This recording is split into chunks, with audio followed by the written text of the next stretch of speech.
Michel Bron, atelier. Michel, ses sources d'inspiration étaient très variées, hein. Il s'intéressait un peu à tout. Il était observateur des revues, de coupures de journaux.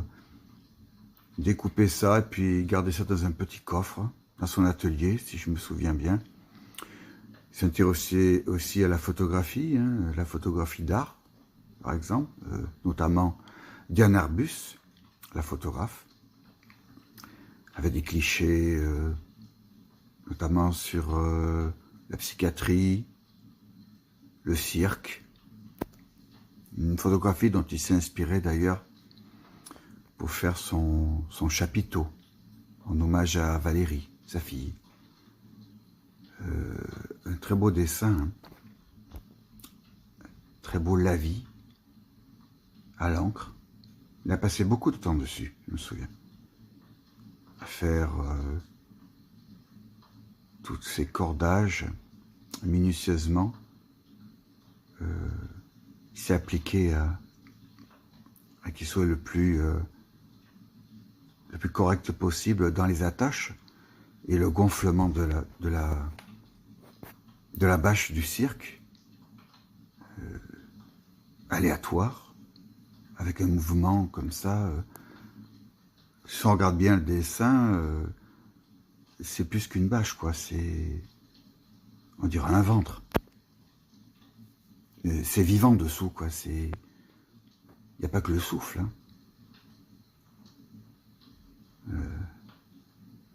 Peut-être un autoportrait, déguisé. Eh oui.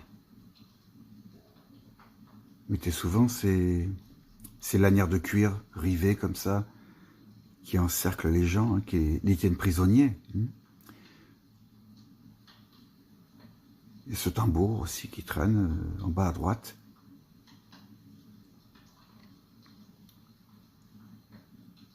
Ça rappelle un film. Le tambour. Bon, est-ce que c'est une allusion directe au film ou c'était inscrit dans la photographie? Je ne me souviens plus exactement. Cette photographie de Diane Arbus. Oui. Donc, Michel Bron était curieux de tout, hein. La photographie, c'était un prétexte, hein, évidemment, pour aller beaucoup plus loin. Beaucoup plus loin que la photographie, parce que une photo est figée, malgré son cadrage, les contrastes, les clairs-obscurs. Le dessin permet de pousser plus loin et devient presque anamorphique. Un sujet prend plusieurs sens, plusieurs directions.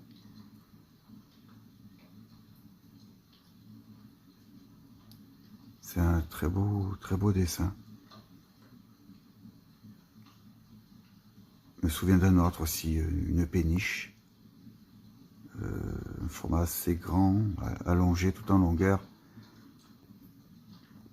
avec un personnage qui tenait ce gouvernail. Ça faisait fortement penser au bateau d'Arthur Rimbaud, quoi. C'est l'envie du loin, larguer les amarres. Michel Bron, c'est vraiment une peinture qui exprime beaucoup de choses.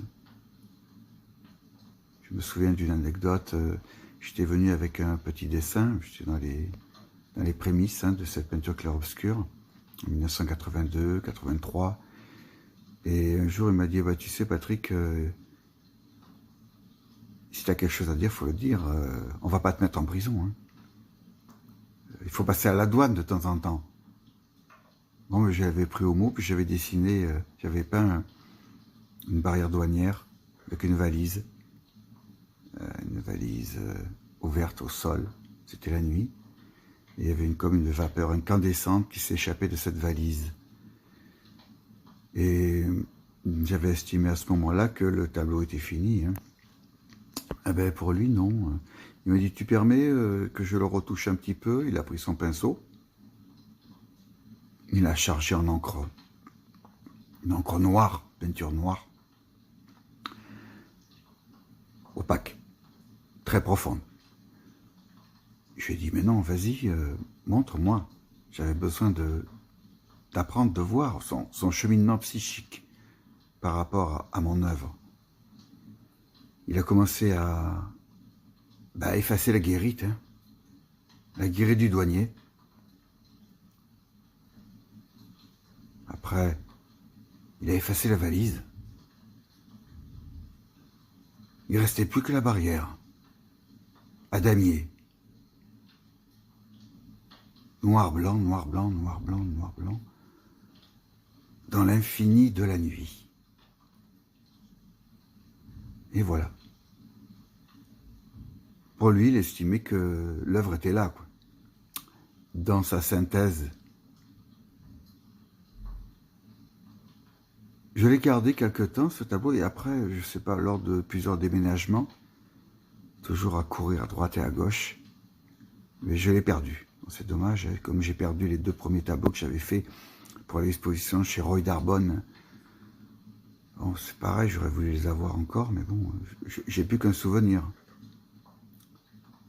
Voilà, il avait une démarche comme ça. Et un jour, je venais à son atelier, il avait fait un grand tableau qui était sur son chevalet, il faisait 60 sur 80 cm. C'était une barque, un peu le radeau de la Méduse, quoi. Il y avait plusieurs personnages à l'intérieur, et moi j'étais à la proue.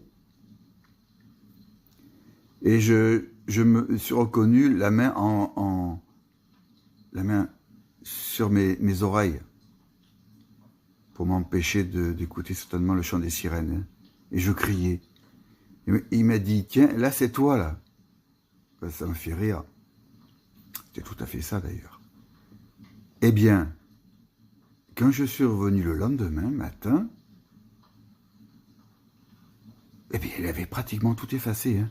Il avait gardé un seul personnage qui était au fond à gauche.